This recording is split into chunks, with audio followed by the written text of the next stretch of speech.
Bem, meus amigos, hoje é dia 14 de março de 2026, faz quase 3 meses que eu assumi a presidência da Sociedade Brasileira de Cirurgia Plástica, talvez a maior sociedade de cirurgia plástica do mundo, o que muito me orgulha. Estou aqui gravando essa mensagem para vocês, meus colegas, os quais eu vou chamar de meus amigos. O Carlos Eduardo Leão, grande amigo de Minas Gerais, é o editor da revista Plasticós. E conversando com ele, ele tem me dito: Marcelo, nem todo mundo te conhece. Eu quero fazer esse primeiro Plasticós para te apresentar à Sociedade Brasileira de Cirurgia Plástica. Quem que é o Marcelo Sampaio?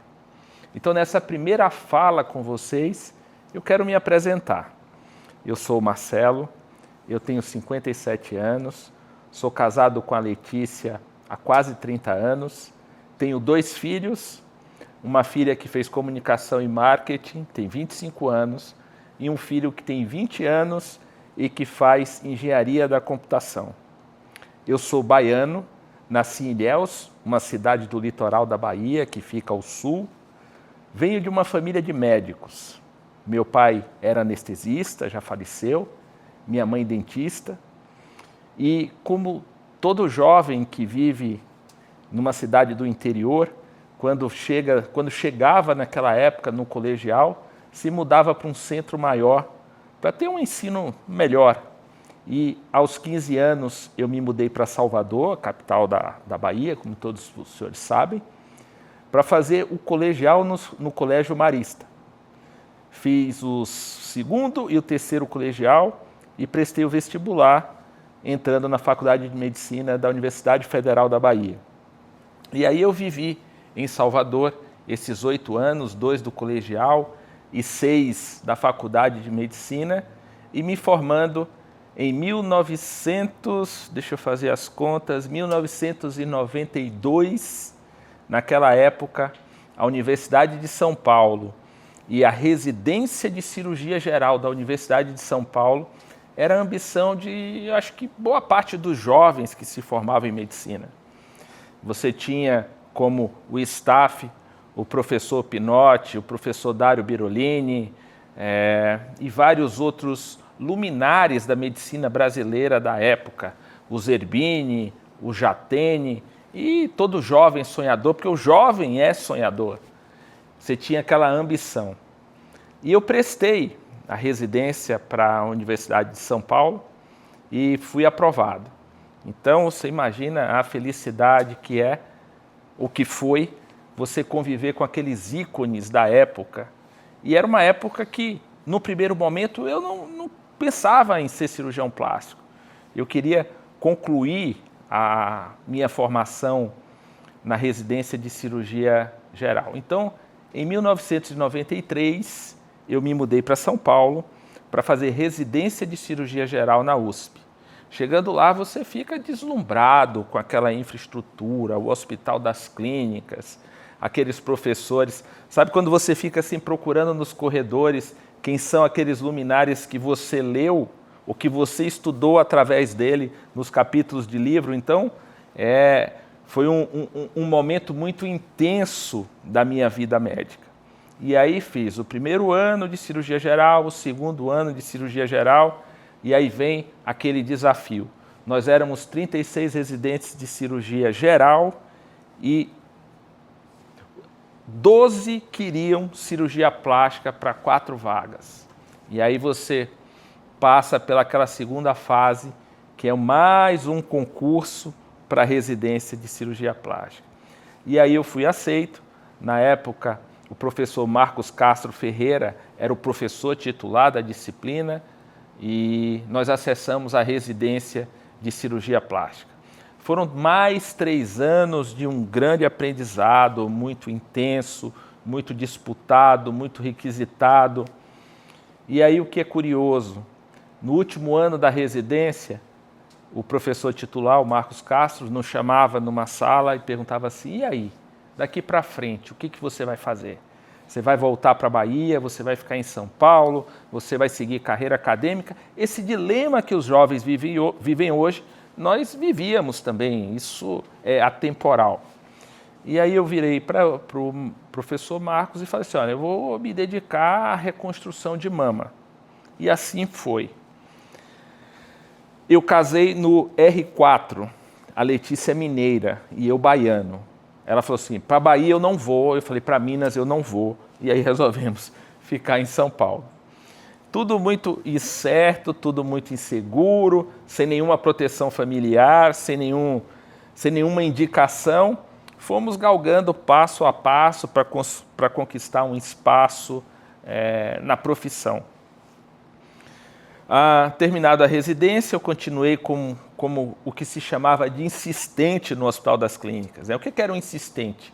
Era aquele cirurgião formado, mas que não tinha um vínculo empregatício com a instituição e que ficava lá para aprender um pouco mais, para conviver um pouco mais com a instituição.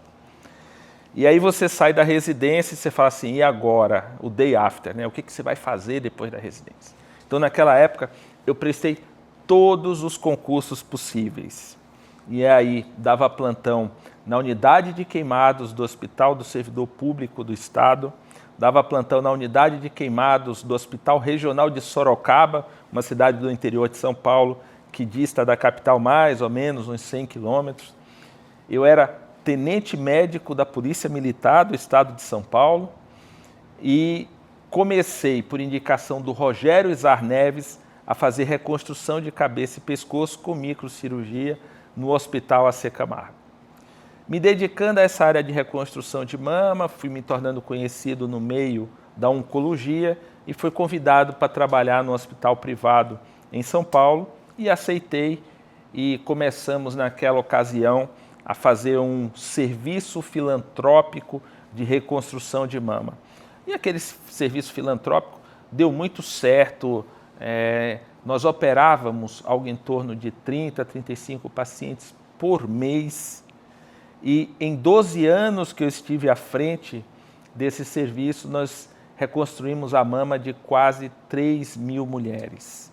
Formamos 58 fellows na ocasião. Nós organizávamos um congresso de reconstrução de mama que era um sucesso, que foi um sucesso naquela ocasião. E aí você vem, à medida que você começa a fazer um networking, à medida que você começa a conhecer pessoas, sua clínica começa a melhorar e você começa a ter pacientes e a coisa vai evoluindo.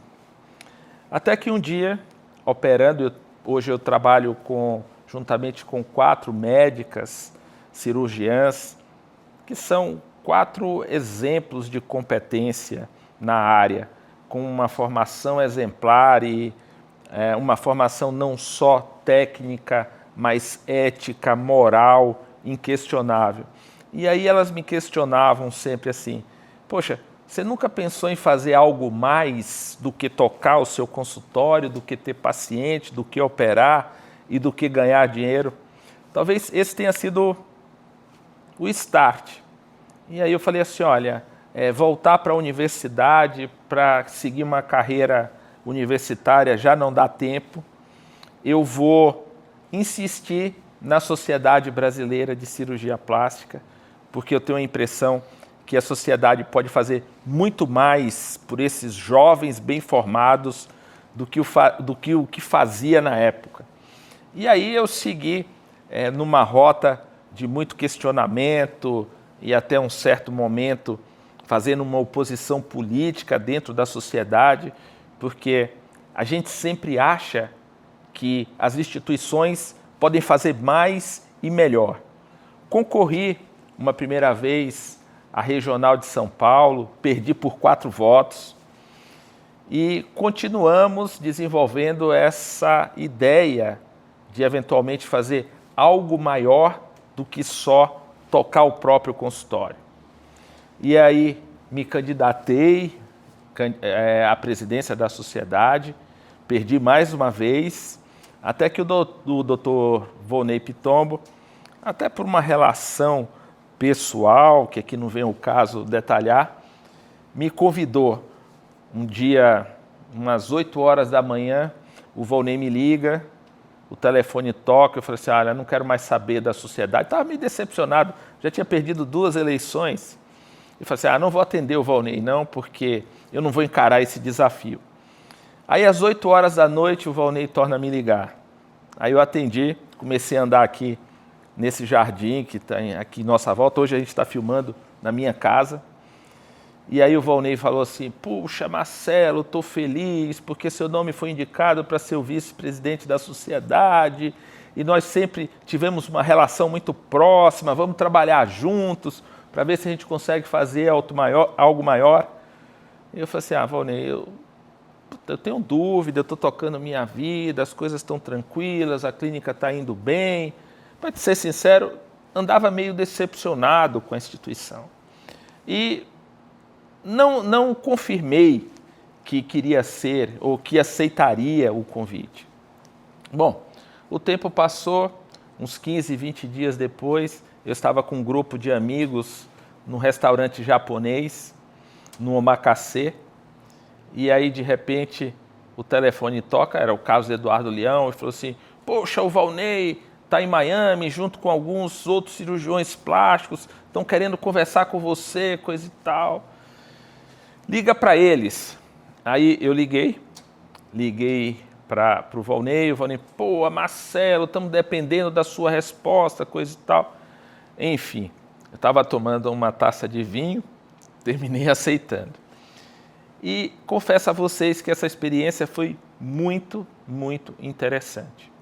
Eu percebi que através da sociedade, a gente pode fazer muito mais pela especialidade. A gente pode fazer muito mais pelo cirurgião plástico. E aquela pergunta que a gente escutava nos corredores, poxa, a gente paga uma anuidade à Sociedade Brasileira de Cirurgia Plástica e o que a gente tem como retorno? E aquilo ficou na minha cabeça. O Volney me abriu muitas portas, me permitiu tomar várias iniciativas na gestão dele e sempre aprovou tudo aquilo que eu achava que seria interessante, como, por exemplo, um suporte no momento de crise. Você tem um problema com um paciente, você tem um problema no centro cirúrgico, você tem um problema, uma intercorrência, está toda a mídia em cima de você, você muito jovem, ainda sem uma reserva financeira, sem entender como o mundo funciona, e aí? Você segura na mão de quem? Eu falei, olha, Volney, a gente precisa criar, dentro da Sociedade Brasileira de Cirurgia Plástica, um suporte para o jovem cirurgião que está em dificuldade, porque não se escolhe o momento. Problemas em cirurgia acontecem. Aquele velho jargão, só não tem problema quem não opera, é absolutamente verdadeiro. E aí fizemos a sala de emergência da sociedade e várias outras iniciativas, como, por exemplo, a gente tem uma revista brasileira de cirurgia plástica. A revista brasileira de cirurgia plástica publicou tudo o que a Sociedade Brasileira de Cirurgia Plástica gerou em termos de conhecimento em 75 anos. A gente não pode negligenciar a revista. Falei, olha, precisamos contratar uma grande editora. O Volney foi lá e contratou a TM. E isso tudo me motivou a novos desafios. E esse novo desafio seria me candidatar a presidente da Sociedade Brasileira de Cirurgia Plástica. Não por uma questão pessoal, por uma vaidade pessoal, para tentar favorecer algum familiar próximo. Como eu disse no começo da entrevista, a minha filha fez comunicação, meu filho faz engenharia da computação, enfim. Boa parte desse estímulo partiu das jovens cirurgiãs que trabalham comigo. Marcelo, vá em frente, você tem boas ideias, você consegue pensar um pouco à frente e talvez nós gostaríamos que você fosse menos egoísta e, de repente, utilizasse a sua capacidade de resolução para desenvolver a especialidade, para abrir caminhos, para valorizar a cirurgia plástica, para promover o jovem, para alavancar carreiras. E aqui eu resolvi encarar esse desafio. E aí agora eu conto para vocês o que é que eu estou pensando para esses próximos 2 anos, que passa muito rápido, e nesses 3 primeiros meses são os 100 metros que a gente tem que colocar na linha de produção, senão a gente não consegue fazer nada. E aí, pessoal, eu resolvo sair candidato a presidente da Sociedade Brasileira de Cirurgia Plástica. Assim, não foi uma campanha tranquila, não foi uma campanha agradável, para ser sincero. Tiveram colegas que falaram coisas a meu respeito sem me conhecerem. Colegas que eu não sei quem são. Mas, enfim, política nunca foi meu forte, eu também não simpatizo com a política, porque na política boa parte das pessoas não são sinceras, não são honestas e nem falam o que realmente sentem. E eu costumo falar o que sinto. Mas, enfim, graças a vocês que me elegeram, eu estou aqui e agora eu tenho que mostrar por que eu estou aqui. Então, nesse tempo inteiro, eu venho pensando, puxa, quando você compra uma passagem aérea de São Paulo para o Rio de Janeiro, qual que é o objetivo primário dessa compra? É sair de São Paulo e chegar no Rio de Janeiro. Você pode ir numa janela, você pode ir no corredor, você pode ir nas primeiras cadeiras, você pode ter embarque prioritário, mas o fundamental, o importante é que você chegue no horário. E uma sociedade médica? Qual que é o objetivo da sociedade médica? A meu ver, o objetivo de uma sociedade médica é defender os interesses dos associados. É alavancar carreiras e, se possível, você encontrar ferramentas que aumentem a demanda do movimento de pacientes nos consultórios dos cirurgiões plásticos. E baseado nesse pensamento é que a gente tem tomado nossas ações, é que a gente tem tomado nossas decisões. A primeira delas é consagrar a cirurgia plástica brasileira como uma especialidade médica de excelência. Eu sempre achei que entre todas as especialidades médicas brasileiras, aquela que é mais respeitada, mais referenciada no mundo é a cirurgia plástica. Não existe um local em que você vá e diga que é cirurgião plástico no Brasil que as pessoas não admirem. Então, como que se valoriza a cirurgia plástica brasileira? E aí, eu tenho dito que a Sociedade Brasileira de Cirurgia Plástica sempre ofereceu ouro por preço de alumínio e com dificuldade das pessoas entenderem o que estava sendo oferecido.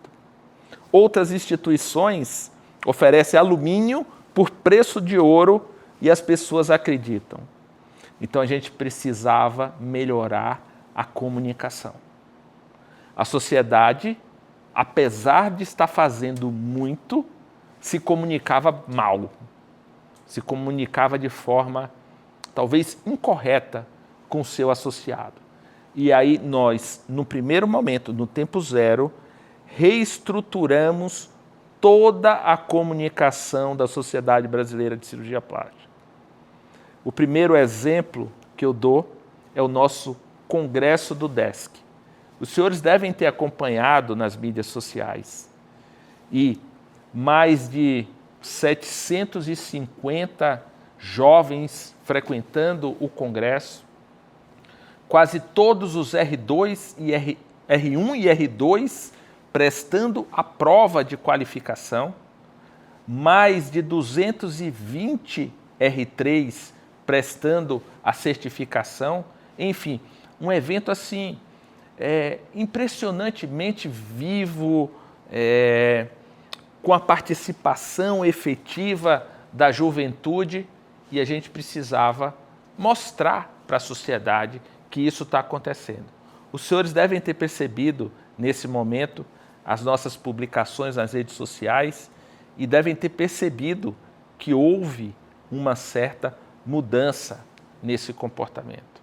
Segundo ponto na comunicação, a gente precisa se comunicar bem com o nosso associado para mostrar o que tem acontecido, mas a gente precisa se comunicar bem com a população. A gente tem hoje uma assessoria de imprensa que praticamente todos os dias insere alguma reportagem nas mídias convencionais. Marie Claire, Estadão, Jornal Nacional, Jornal Hoje, Folha de São Paulo, Veja, enfim, isso está muito exuberante, né? Para que a população entenda quem é o cirurgião plástico. Às vezes a gente tem uma visão meio distorcida, porque a gente olha na direção do cirurgião plástico que sabe que é um médico qualificado e que tem 12 anos de formação, 6 de faculdade, mais 6 de residência médica. Mas será que a população também está enxergando isso? Então, é preciso não só se qualificar, mas mostrar para a população o quanto você está preparado para fazer uma cirurgia plástica. E aí não só nós temos essa assessoria de imprensa, como no primeiro mês de gestão nós contratamos uma instituição de pesquisa chamada Datafolha, que todos os senhores conhecem, para poder nos esclarecer. Por que que a população nos confunde com dentista? A gente precisa entender o que está acontecendo, porque na nossa direção, né, na nossa visão, a gente não consegue entender como é que a população está buscando um dentista e não um cirurgião plástico para fazer a cirurgia de face. Então, a pesquisa nos trará números, a pesquisa nos trará dados para que sejamos efetivos, assertivos na nossa comunicação. E eu acho que sem os dados seria tentativa por erro e acerto. E acredito que dentro de um mês nós teremos um diagnóstico numérico do que está acontecendo. E como eu sempre gosto muito de pesquisa, nós também estamos realizando uma pesquisa sobre o status emocional do nosso residente. Porque nossa preocupação é comunicação, associado e o residente em formação. A gente tem vertentes distintas em que a gente tem que atentar. Então, nesse congresso do DESC, nós começamos a fazer um questionário para saber se o nosso residente está feliz, se o nosso residente está ansioso, se o nosso residente está depressivo, quais são as angústias, quais são os problemas, porque a gente tem que cuidar da Sociedade Brasileira de Cirurgia Plástica pensando a curto, médio e longo prazo. Somado a tudo isso, nós começamos a ter ações inovadoras. Nós conseguimos oferecer para o residente de cirurgia plástica um estudo em cadáver fresco. Todos vocês sabem que os cursos em cadáver não são baratos, são caros. E o residente, evidentemente, no começo de carreira, não tem dinheiro para pagar 50, 60, 70 mil reais por um curso. Então, nós subsidiamos um curso em cadáver fresco, realizado no DESC, um dia antes do evento, num laboratório que fica na Avenida Paulista, e nós tivemos 80 jovens cirurgiões plásticos que foram lá entender como se roda os retalhos da face, qual a anatomia do nervo facial, e essa é a função da sociedade, subsidiar a formação de qualidade. Porque, como eu disse, se o objetivo é alavancar a carreira, a formação é essencial para que a competência conquiste o mercado. E aí vem as outras iniciativas que nós estamos adotando. Uma que muito me entusiasma é a inteligência artificial da sociedade. e aí você começa a estudar um pouco de inteligência artificial para entender como é que você introduz ou como é que você oferece uma inteligência artificial para a sociedade. E aí tem um vídeo muito interessante do Steve Jobs, em 1984. Está em todas as redes, está no YouTube, e ele começa a entrevista dizendo assim: você já pensou se pudesse conversar com Aristóteles? Você já imaginou se pudesse discutir filosofia com Aristóteles? No futuro, você vai conseguir. E o que é inteligência artificial na Sociedade Brasileira de Cirurgia Plástica? Primeiro, o que a inteligência artificial faz? Imaginem os senhores a inteligência artificial como se fosse um cérebro gigante, em que existe todas as informações ali dentro. Só que, nesse cérebro gigante, existem informações corretas, informações questionáveis, informações incorretas. A Sociedade Brasileira de Cirurgia Plástica precisa ter uma inteligência artificial que só traga informações confiáveis. E esta semana nós assinaremos um contrato para que tenhamos, talvez seja a primeira sociedade médica no Brasil que terá uma inteligência artificial própria, onde você vai ter apenas informações confiáveis. E aí você pensa assim, puxa, e o que isso afeta na minha prática do cotidiano? E aí eu vou explicar para vocês. Imaginem, por exemplo, vou dar como exemplo o Marcelo. Alguém entra no portal da sociedade e digita: Marcelo Sampaio é cirurgião plástico da Sociedade Brasileira de Cirurgia Plástica? Ele é especialista? E aí tem lá um ícone assim, procure um cirurgião. Eu nunca ficaria sabendo que alguém entrou no portal da sociedade e acionou meu nome. Por intermédio da inteligência artificial, a gente pode criar um agente que me alerte. Olha, entrou no portal da sociedade uma paciente que está te procurando. E aí esse agente fala assim, olha, eu sou Marcelo Sampaio, percebi que você está me procurando, de que forma eu posso te ajudar? Isso é uma das formas de alavancar o seu consultório.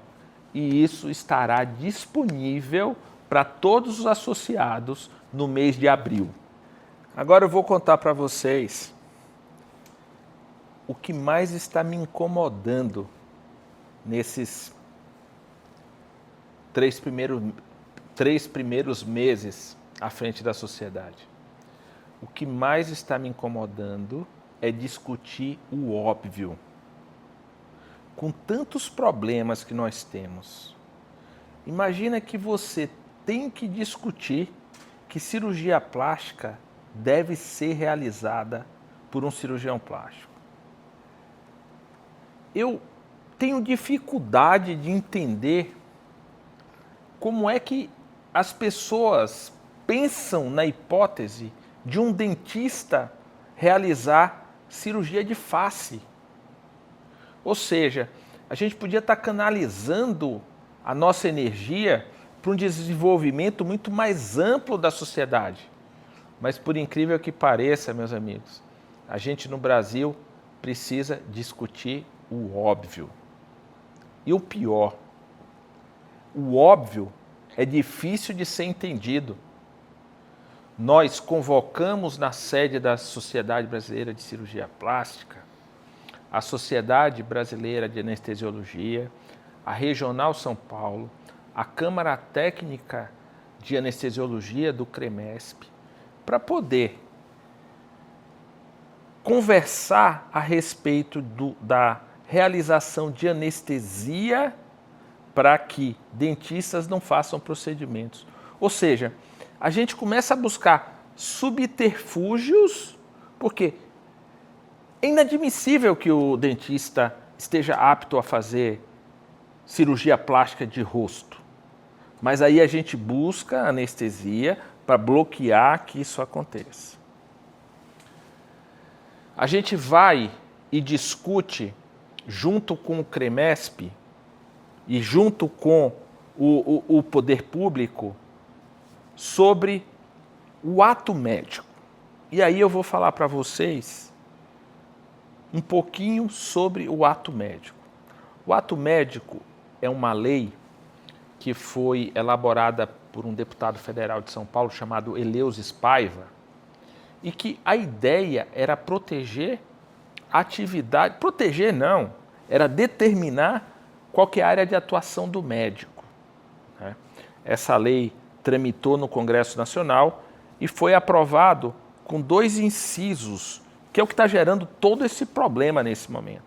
Inciso 6º e inciso 7º, que diz o seguinte: são atividades exclusivas do médico, e lá cita todas elas, e aí tem um inciso que diz, menos o que determina o Conselho Federal de Odontologia, o outro inciso diz, menos o que determina o Conselho Federal de Enfermagem, Biomedicina, Fisioterapia e várias outras profissões.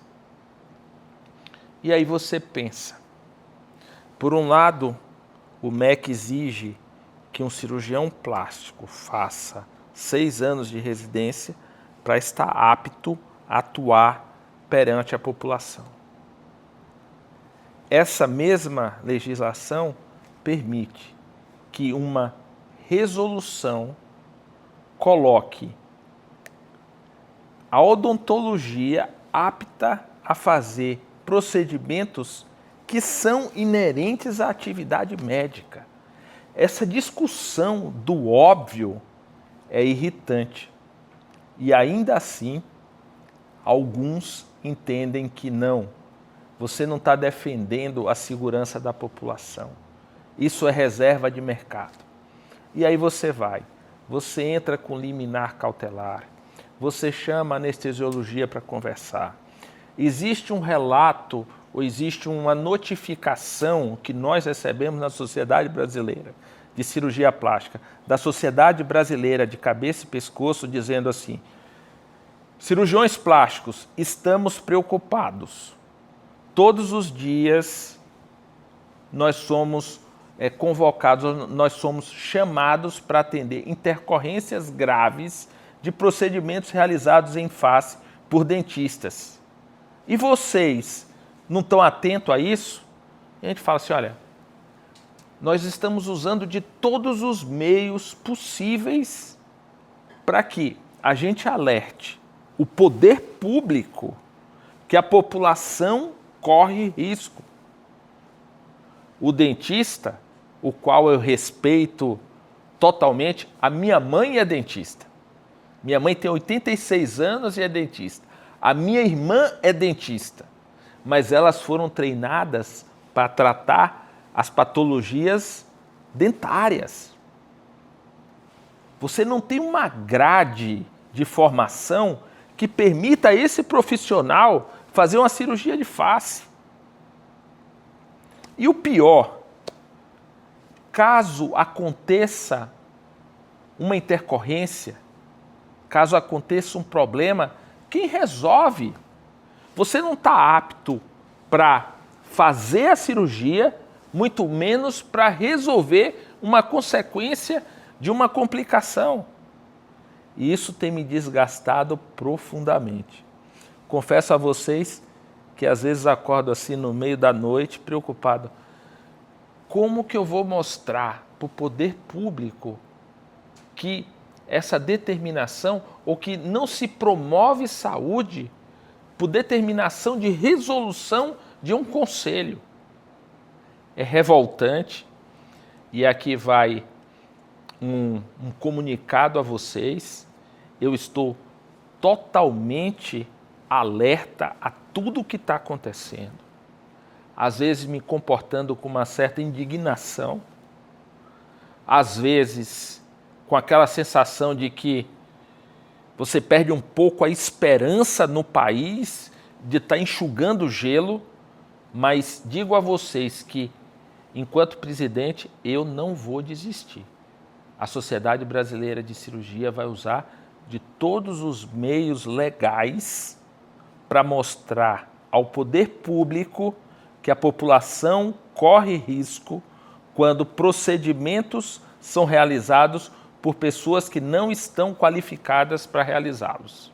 E para finalizar a nossa conversa, eu disponibilizei o meu celular pessoal para todos os associados, para escutar sugestões, problemas, críticas, enfim.